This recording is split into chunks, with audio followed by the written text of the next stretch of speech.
দুর্ভাগ্যের বিষয় যে গত 15 বছরে পশ্চিমবঙ্গ সরকারের কোনো শিক্ষামন্ত্রী এসে কেন্দ্রীয় শিক্ষামন্ত্রীর সঙ্গে কখনো বৈঠকই করেন। পশ্চিমবঙ্গে জাতীয় শিক্ষা নীতি তোড়জোড়।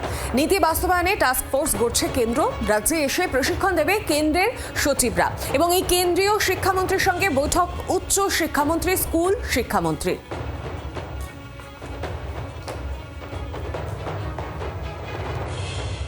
দুর্ভাগ্যের বিষয় যে গত 15 বছরে পশ্চিমবঙ্গ সরকারের কোনো শিক্ষামন্ত্রী এসে কেন্দ্রীয় শিক্ষামন্ত্রীর সঙ্গে কখনো বৈঠকই করেন।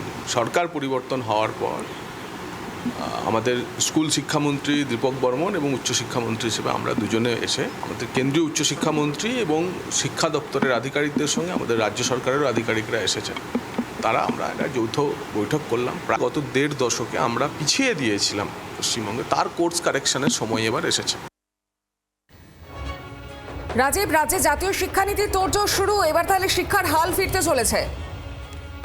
একদমই দেখো যে ন্যাশনাল এডুকেশন পলিসি বা এনইপি সেটি এতদিন পর্যন্ত বাস্তবায়ন হয়নি রাজ্যে। এবার যখন রাজ্যে নতুন সরকার এসেছে তারা সেই ন্যাশনাল এডুকেশন পলিসি বা নয়া শিক্ষানীতি লাগু করতে চলেছে এবং সেই নীতি লাগু করবার জন্য রাজ্যের টাস্ক ফোর্স ইতিমধ্যেই গঠন করা হয়েছে। কিভাবে রাজ্যের শিক্ষা পরিকাঠামোকে দেশের অন্যান্য রাজ্যের সমমর্যাদায় প্রতিষ্ঠা করা যায় তা নিশ্চিত করতে গতকালই কেন্দ্রীয় শিক্ষামন্ত্রীর সঙ্গে বৈঠক করেছেন রাজ্যের উচ্চশিক্ষামন্ত্রী জগন্নাথ চট্টোপাধ্যায় এবং স্কুল শিক্ষামন্ত্রী দীপক বর্মন। আজকে তারা আরো শিক্ষা সংক্রান্ত যে বিভাগগুলি রয়েছে অর্থাৎ এনসিইআরটি সহ কৌশল বিকাশ মন্ত্রক সহ একাধিক দপ্তরের সঙ্গে তারা কথা বলবেন।